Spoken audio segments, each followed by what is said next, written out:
on the system that is extractable from the natural system, so the natural system could be natural again.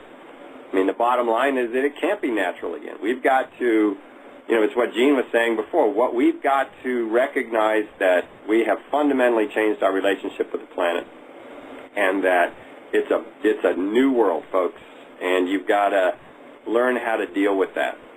And you're not going to go back to some natural world and that's separate from some human world. It is the next big challenge. How do we live in the Anthropocene? What are the rules?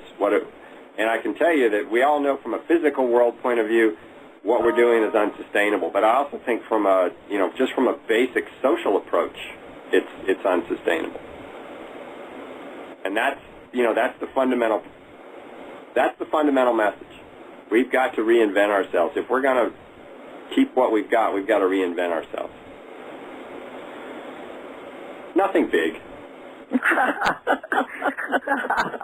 But then, all right, come on. What are the 3 points? What do we do to reinvent ourselves? Don't stop. Well, I think step number 1 is, it's like, the alcoholic. Viva and I have talked about this many times. Step number 1 is realizing you have a problem.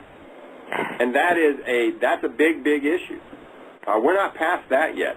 And until we actually recognize that we are on an unsustainable path, until we recognize that we've got some fundamental social problems that we have to solve in order to solve the environmental problem, you really can't move forward. So you've got to start with that.